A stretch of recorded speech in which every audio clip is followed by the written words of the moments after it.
மோசடி புகாரில் லதா ரஜினிகாந்திற்கு நிபந்தனை முன்ஜாமீன் வழங்கி பெங்களூரு நீதிமன்றம் உத்தரவிட்டுள்ளது.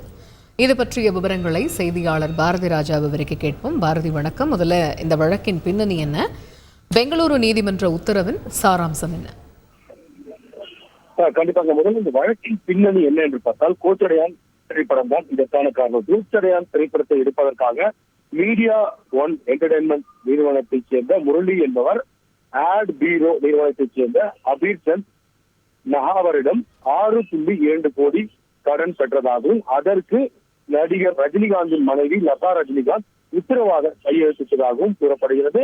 இந்த நிலையில் கூறிய காலகட்டத்தில் கடனை திருப்பி கொடுக்காமல் அந்த மீடியா ஒன் என்டர்டைன்மெண்ட் சேர்ந்த முரளி என்பவர் இழுத்தடித்து வந்ததால் இதைத் தொடர்ந்து ஆட் பீரோ நிறுவனத்தைச் சேர்ந்த அபீர் சந்த் நஹாவர் பெங்களூரு அல்சூர் கேட் காவல் நிலையத்தில் புகார் அளிக்கிறார்.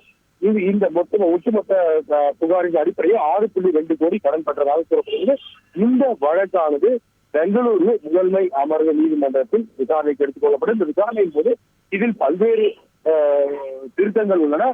தான் கொடுக்க வேண்டிய பணம் அனைத்தும் மீடியா ஒன் நிறுவனத்திற்கு கொடுத்தாகிவிட்டது என்று லதா ரஜினிகாந்த் தரப்பில் நீதிமன்றத்தில் வாதிடப்பட்டது. ஆனால் இதை ஏற்றுக்கொள்ளாத நிறுவனம் அப்படி கொடுத்திருந்தால் ஏன் நீங்கள் உத்தரவாத கையெழுத்து நீங்கள் போட வேண்டும்?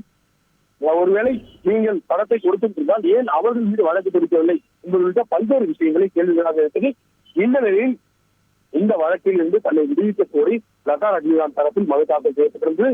ஆனால் இந்த மனுவிற்கு எதிராக ஆட் பீரோ நிறுவனம் உச்சநீதிமன்றத்துக்கும் சென்றது. உச்சநீதிமன்றத்தில் இது மோசடி புகார் என்பதால் இந்த வழக்கு விசாரணையை கீழமை நீதிமன்றமே தொடரலாம் என்று கூறிவிட்டது. அதன்படி கீழமை நீதிமன்றத்தில் வழக்கு விசாரணை தொடர்ந்த போது நீண்ட காலமாக நேரில் ஆஜராகவில்லை என்பதன் அடிப்படையில் பிடி வாரண்ட் லதா ரஜினிகாந்துக்கு பிறப்பிக்கப்பட்டிருந்தது. அதன்படி இன்று நேரில் ஆஜராகி தனக்கு நீதிமன்றத்தில் ஆஜராவதிலிருந்து விலக்கு அளிக்குமாறு, அதாவது ஜாமீன் அளிக்குமாறு கேட்டுக்கொண்டார். வழக்கை விசாரித்த நீதிபதியான ஆனந்த் கரியம்மன் அவருக்கு நிபந்தனை ஜாமீன், அதாவது 1 லட்சம் பெயில் பாண்ட் மற்றும் 25,000 ரொக்க பணம் ஆகியவற்றை நீதிமன்றத்தில் சமர்ப்பித்து ஜாமீனை பெற்றுக் கொள்ளலாம் என்று கூறினார். அது மட்டுமல்ல, இந்த வழக்கு விசாரணைக்கு முழுமையாக ஒத்துழைக்க வேண்டும் என்றும் நீதிபதி லதா ரஜினிகாந்திடம் கூறினார். அது மட்டுமல்ல, வழக்கின் விசாரணையை வரும் ஜனவரி 6ஆம் தேதிக்கு ஒத்தி வைத்திருக்கிறார் என்பதும் குறிப்பிடத்தக்கது.